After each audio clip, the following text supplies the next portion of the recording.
Pandey and in this video we will talk about glycolysis. Glycolysis पे बात करें इससे पहले हम लोग थोड़ी सी बेसिक बात करेंगे रेस्पिरेशन के बारे में। तो आइए देखते हैं।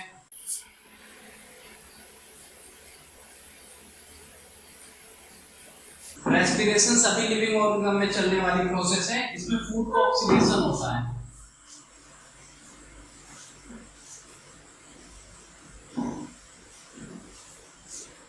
Food, oxidation of food. Food बोले तो कार्बोहाइड्रेट,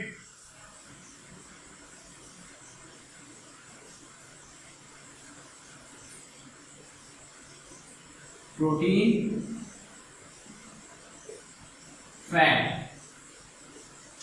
और फूड के ऑक्सीडेशन से एनर्जी रिलीज होती है।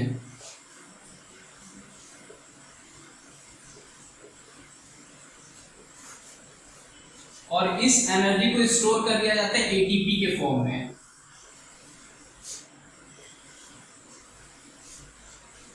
तो बच्चों, रेस्पिरेशन सभी लिविंग ऑर्गन में चलने वाली प्रोसेस है। ये 24 आवर्स चलती रहती है। इसमें फूड का ऑक्सीडेशन होता है और एनर्जी रिलीज होती है, और ये एनर्जी कन्वर्ट हो जाती है हाई एनर्जी मॉलिक्यूल्स एटीपी में। और इस एनर्जी का यूज ऑर्गेनिज्म अपने मैकेनिकल वर्क्स में यूज करते हैं। ठीक है। तो अगर बात करें रेस्पिरेशन के टाइप की, तो on the basis of presence and absence of oxygen, respiration दो प्रकार के होते हैं। On the basis of presence and absence of oxygen, respiration is two type. First, aerobic.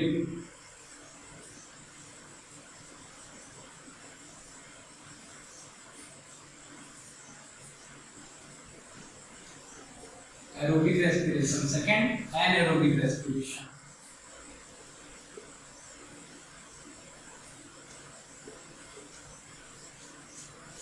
Aerobic respiration oxygen के प्रेजेंस में होता है, in presence of O2। Anaerobic respiration oxygen के एब्सेंस में होता है, इन एब्सेंस ऑफ O2। अगर बात करें एरोबिक रेस्पिरेशन की, तो इसमें फूड का कंप्लीट ऑक्सीडेशन होता है, कंप्लीट ऑक्सीडेशन ऑफ फूड।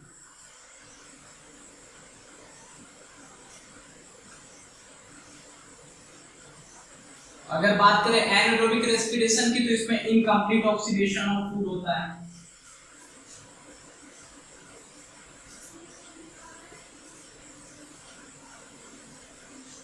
इसमें हाई अमाउंट में एनर्जी रिलीज होती है। और बात करें एनाएरोबिक रेस्पिरेशन की, तो इसमें लेस अमाउंट में एनर्जी रिलीज होती है। और एरोबिक रेस्पिरेशन की बात करें तो इसकी 4 स्टेप्स होती है। 4 steps. First, glycolysis. Second, formation of acetyl coenzyme A। Third, Krebs cycle. Fourth, EPS, जिसको हम लोग इलेक्ट्रॉन ट्रांसपोर्ट सिस्टम भी बोलते हैं। अगर बात करें एनाएरोबिक रेस्पिरेशन की, तो इसमें 2 स्टेप्स होती है। First, glycolysis. Second, fermentation.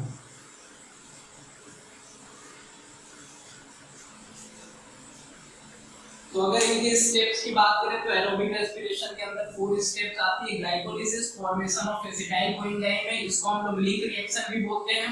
Krebs cycle, ETS, electron transport system. Incomplete oxidation होता है एनाएरोबिक रेस्पिरेशन में। एरोबिक रेस्पिरेशन के अंदर कंप्लीट ऑक्सीडेशन होता है। एनाएरोबिक रेस्पिरेशन की बात करें तो इसमें 2 स्टेप्स आते हैं, ग्लाइकोलिसिस, फर्मेंटेशन। अगर बात करें सेल की, तो ये हमारा सेल है, इसके अंदर होता है न्यूक्लियस। अब कभी कभी एग्जाम में पूछ लेता है कौन सी स्टेप कहां पे चलती है, तो आइए देखते हैं।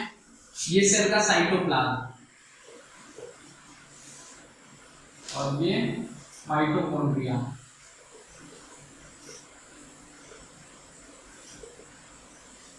तो एरोबिक रेस्पिरेशन की बात करें तो इसमें जो फर्स्ट स्टेप है ग्लाइकोलिसिस, ये चलती है साइटोप्लाज्म में। बाकी की तीनों step formation of acetyl coenzyme में, क्रेब्स साइकिल, ईटीएस, ये तीनों चलते हैं माइटोकॉन्ड्रिया के अंदर। अगर बात करें formation of acetyl coenzyme A की, तो ये चलता है पेरी माइटोकॉन्ड्रियल स्पेस में, दोनों मेम्ब्रेन के बीच के स्पेस में। बात करें क्रेब्स साइकिल की, तो ये चलता है माइटोकॉन्ड्रिया के मैट्रिक्स में। फोर्थ ईटीएस जो चलता है इनर मेम्ब्रेन ऑफ माइटोकॉन्ड्रिया पे। और अगर बात करें एनारोबिक रेस्पिरेशन में, तो इसकी दोनों स्टेप चलती हैं साइटोप्लाज्म के अंदर।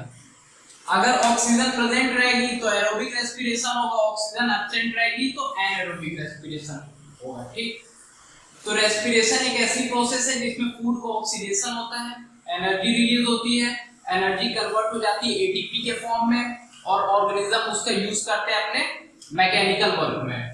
फूड की बात करें तो कार्बोहाइड्रेट भी हो सकता है, प्रोटीन भी हो सकता है, फैट भी हो सकता है। On the presence and absence of oxygen, respiration is of two types. First is aerobic respiration, second is anaerobic respiration. Aerobic respiration में ऑक्सीजन प्रेजेंट होती है, एनारोबिक रेस्पिरेशन में ऑक्सीजन एब्सेंट होती है। इसमें फूड का कंप्लीट ऑक्सीडेशन होता है, इसमें इनकम्प्लीट ऑक्सीडेशन होता है। इसमें एनर्जी रिलीज होती है ज्यादा अमाउंट में, और इसमें एनर्जी रिलीज होती है लेस अमाउंट में। एरोबिक रेस्पिरेशन के अंदर 4 स्टेप्स है, glycolysis, formation of acetyl coenzyme है, क्रेब्स साइकिल, ईटीएस। और एनारोबिक रेस्पिरेशन की बात करें तो इसमें 2 स्टेप्स आती है, ग्लाइकोलिसिस, फर्मेंटेशन। ग्लाइकोलिसिस दोनों में कॉमन है। तो आइए अब हम लोग डिटेल में बात करेंगे ग्लाइकोलिसिस की।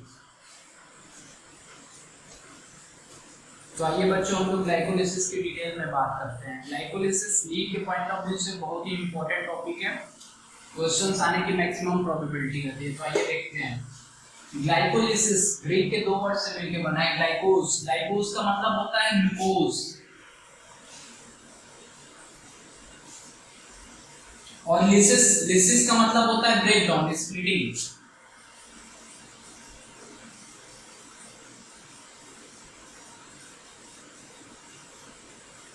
और इसको हम लोग ईएमपी पाथवे भी बोलते हैं। ईएमपी पाथवे हम लोग इसको इसलिए बोलते हैं क्योंकि इसको 3 साइंटिस्ट ने दिया था, एम्बेडेन, मेयरहोफ,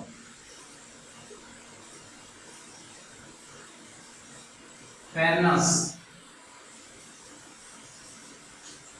तो ग्लाइकोलिसिस 2 वर्ड से मिलके बना है, ग्लाइकोस एंड लिसिस। ग्लाइकोस का मतलब होता है ग्लूकोज, लिसिस का मतलब होता है स्प्लिटिंग या फिर ब्रेक डाउन। और इसको हम लोग ईएमपी पाथवे भी बोलते हैं क्योंकि इसको 3 साइंटिस्ट ने दिया था, एम्बेडेन, मेयरहोफ एंड फेरनस। अगर बात करें स्टेप्स की तो इसमें टोटल 10 स्टेप्स आती हैं, 10 स्टेप्स। और बात करें तो ग्लाइकोलिसिस को हम लोग 2 फेज में डिवाइड करके पढ़ेंगे। फर्स्ट इन्वेस्टमेंट फेज,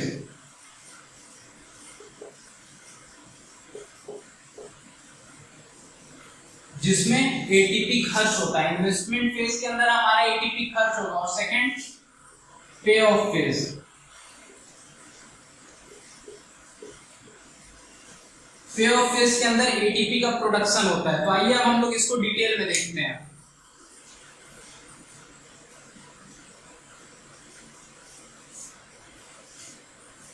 तो बच्चों आइए देखते हैं ग्लाइकोलिसिस को हम लोग डिटेल में। ग्लाइकोलिसिस, ग्लूकोज का ब्रेकडाउन होगा, ग्लूकोज कन्वर्ट हो जाएगा ग्लूकोज 6 फॉस्फेट में, 6 फॉस्फेट। और यहाँ पे जो एंजाइम यूज होगा उसका नाम होगा हेक्सोकाइनेज। यहाँ पे जो एंजाइम यूज होगा उसका नाम होगा हेक्सोकाइनेज।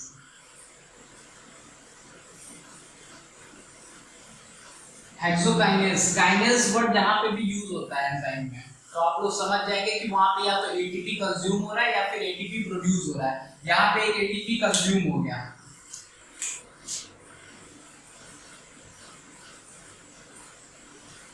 और एडीपी का फॉर्मेशन हो गया।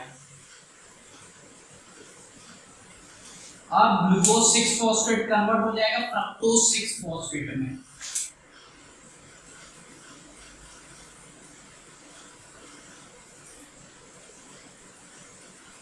6 फॉस्फेट। और यहाँ पे जो एंजाइम यूज होगा उसका नाम होगा आइसोमेरेज।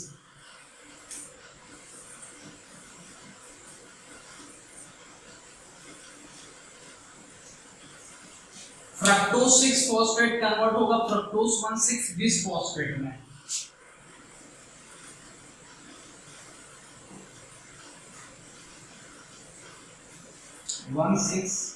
Bis phosphate.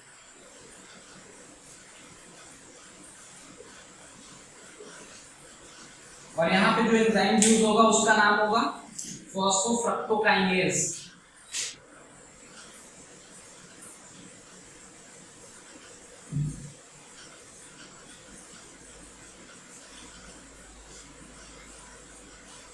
और यहाँ पे एटीपी का खर्च हो जाएगा।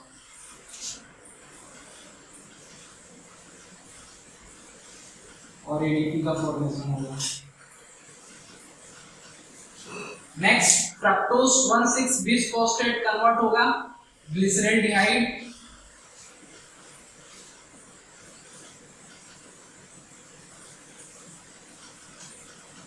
डिहाइड 3 फॉस्फेट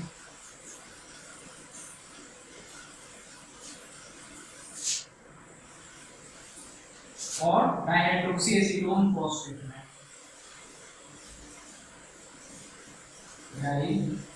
हाइड्रोक्सी एसीटोन फॉस्फेट। इसको हम लोग DHAP भी बोलते हैं।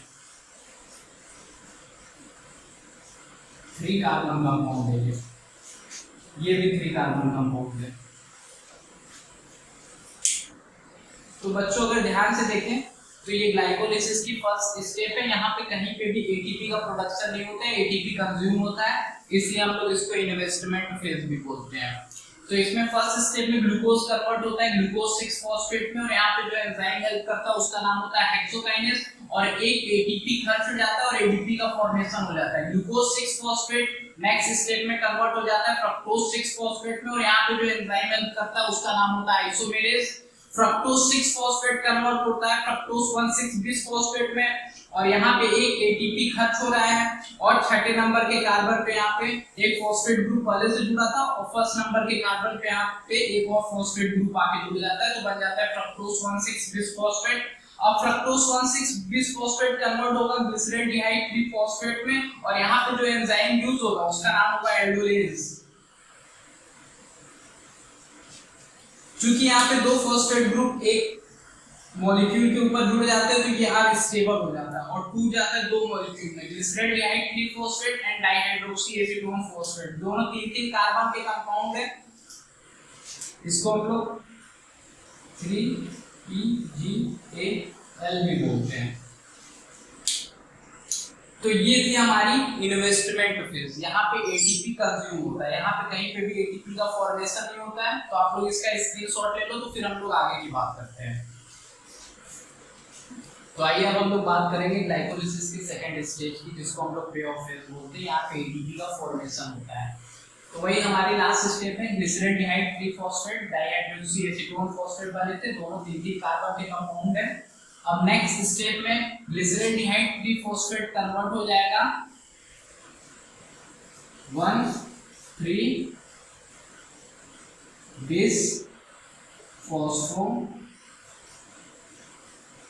ग्लिसरिक एसिड में, और यहाँ पे जो एंजाइम यूज होगा उसका नाम होगा डिहाइड्रोजिनेज।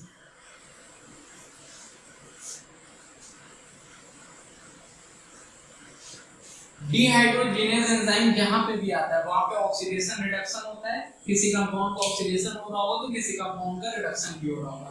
तो यहाँ पे ग्लिसरॉल्डिहाइड 3 फॉस्फेट का ऑक्सीडेशन हुआ, वो कन्वर्ट हो गया 1,3 बिस फॉस्फोग्लिसरिक एसिड में, और NAD+ का रिडक्शन हो गया, ये हाइड्रोजन आयन लेके कन्वर्ट हो जाएगा NADH+ में। 1,3 बिस फॉस्फोग्लिसरिक एसिड कन्वर्ट होगा 3 फॉस्फोग्लिसरिक एसिड में, 3 फॉस्फोग्लिसरिक एसिड। 1,3-बिस-फॉस्फोग्लिसरिक एसिड कन्वर्ट हो गया 3-फॉस्फोग्लिसरिक एसिड में, और यहाँ पे जो एंजाइम आएगा उसका नाम होगा phosphoglycerate kinase.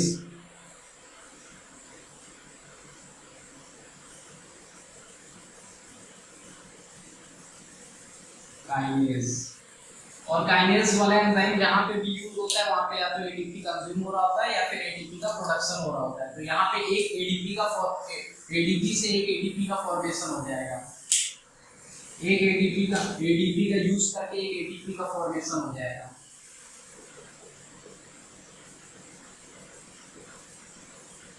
Energy reading step है। नेक्स्ट 3-फॉस्फोग्लिसरिक एसिड कन्वर्ट होगा 2-फॉस्फोग्लिसरेट में,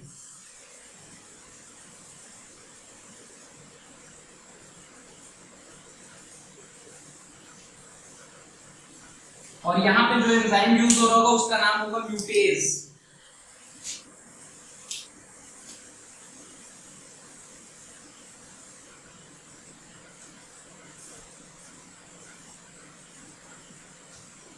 नेक्स्ट 2-फॉस्फोग्लिसरेट कन्वर्ट हो जाएगा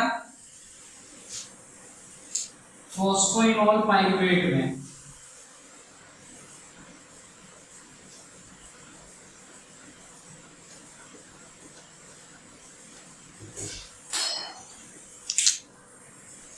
और यहाँ पे जो एंजाइम यूज हो रहा होगा उस एंजाइम का नाम होगा enolase.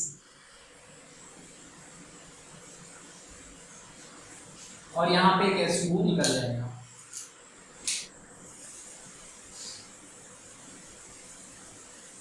To phosphoenol pyruvate next convert होगा पाइरुविक एसिड में,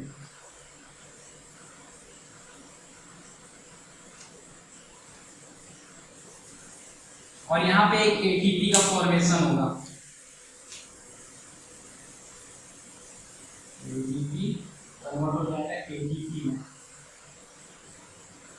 और यहाँ पे जो एंजाइम यूज होगा उसका नाम होगा पाइरुवेट काइनेज।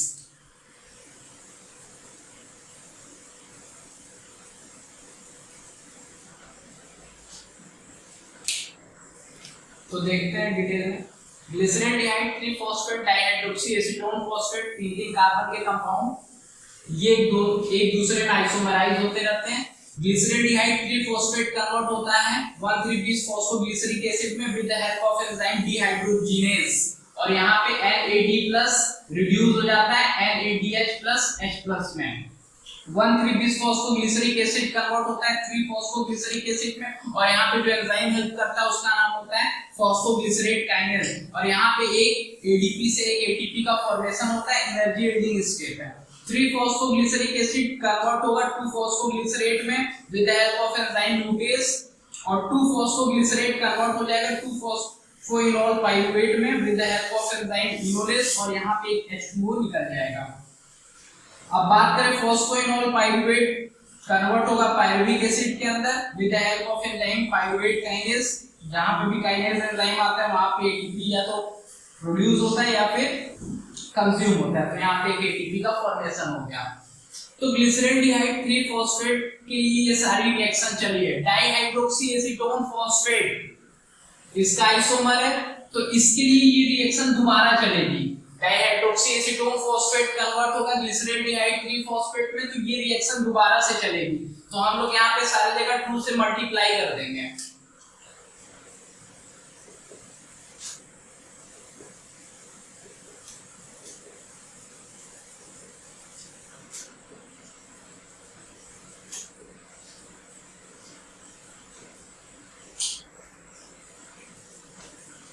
और 2-पाइरुविक एसिड का फॉर्मेशन हो जाएगा। तो बच्चों अगर दोनों स्टेप की बात करें तो फर्स्ट स्टेप थी इन्वेस्टमेंट फेज जहां पे एटीपी खर्च हो रहा था, सेकंड स्टेप है पे ऑफ फेज जहां पे एटीपी का प्रोडक्शन हो रहा है। यहाँ पे टोटल 2 एटीपी यहाँ प्रोड्यूस हो रहे हैं, 2 एटीपी यहाँ प्रोड्यूस हो रहे हैं।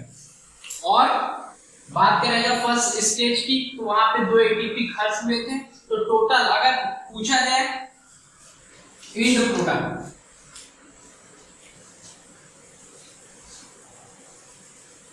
एंड प्रोडक्ट क्या है ग्लाइकोलिसिस का, तो एंड प्रोडक्ट की बात करें तो 2 एटीपी 4 एटीपी यहाँ प्रोड्यूस हो रहे हैं, 2 फर्स्ट फेज में कंज्यूम हो चुके हैं, तो नेट गेन कितना हुआ 2 एटीपी का, 2 NADH plus H plus 2 NADH plus H plus और 2 pyruvic acid, 2 pyruvic acid. Exam में अगर पूछता है की प्रोडक्ट है तो हम लोग बताएंगे पायरुविक एसिड। की प्रोडक्ट की बात करें तो की प्रोडक्ट ऑफ ग्लाइकोलिसिस तो पायरुविक एसिड। तो अगर आप लोग ग्लाइकोलिसिस को 2 स्टेज में बांट के याद करेंगे तो आसानी से याद हो जाएगा और नीट के पॉइंट ऑफ व्यू से बहुत ही इंपॉर्टेंट है, क्वेश्चंस आने की मैक्सिमम प्रोबेबिलिटी रखती है, तो इसको आप लोग अच्छे से तैयार कर लें। Thank you.